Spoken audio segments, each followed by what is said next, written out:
Hi welcome back to my mini blog. ಇದು ನೆನ್ನೆಯ mini blog. ಇದು ನೆನ್ನೆ ಬೆಳಗ್ಗೆ 5 ಗಂಟೆಗೆ ಎದ್ದು ತಿಂಡಿ ಮಾಡಿ ಹಾಗೆ ಅಡುಗೆ ಕೂಡ ಮಾಡಿ ಜೋಳ ಹಾಕೋದಕ್ಕೆ ಅಂತ ಹೊರಟ್ವಿ. ಪಾಪುನ ಕರ್ಕೊಂಡೋಗಿದ್ವಿ 7 ಗಂಟೆಗೆ. ಆಮೇಲೆ ನಂತರ 9 ಗಂಟೆಗೆ ಬಂದು ತಿಂಡಿ ತೊಗೊಂಡೋಗಿ ಪಾಪುನ ಹುಷಾರಾಗಿ ಬಿಟ್ಬಿಟ್ಟು ಹೊರಟ್ವಿ. ತಿಂಡಿಗೆ ಪಲಾವ್ ಮಾಡಿದ್ದೆ, ಮಧ್ಯಾಹ್ನ ಅಡುಗೆಗೆ ಅನ್ನ ಸಾಂಬಾರು ಮಾಡಿಟ್ಟು ಹೋಗಿದ್ದು.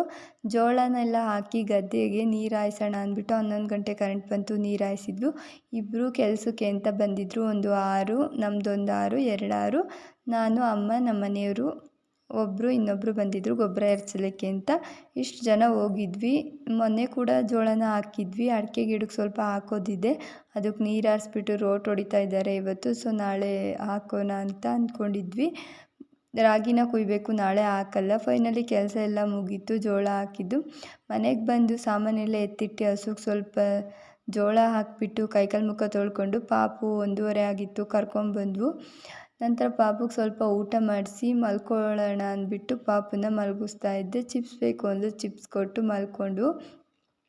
ನಂತರ ಗ್ಯಾಸ್ ಕಲಿಸೋದಿತ್ತು ಸ್ವಲ್ಪ. ಮನೇಲಿ ಗೋಬರ್ ಗ್ಯಾಸ್ ಇದೆ. ಸೊ ನಾಳೆ ರಾಗಿ ಕುಯ್ಯೋರಿಗೆ ಅಡುಗೆ ಮಾಡೋದಕ್ಕೆ ಗ್ಯಾಸ್ ಬೇಕು ಅಂದ್ಬಿಟ್ಟು ಕಲಿಸ್ಬಿಟ್ಟು ಸ್ವಲ್ಪ ದನಗಳಿಗೆ ಹುಲ್ಲು ಹಿರಿದಾಕ್ಬಿಟ್ಟು ಒಳಗಡಿಕೆ ಸಂಜೆ ಆಯಿತು. ಅಮ್ಮರು ಹಾಲು ಕರಿತಾಯಿದ್ರು. ನಾನು ನಾಳೆ ತಿಂಡಿಗೆ ಪುಳಿಯೋಗರೆ ಪುಡಿ ರೆಡಿ ಮಾಡೋಣ ಅಂತ ರೆಡಿ ಮಾಡ್ತಾಯಿದ್ದೆ.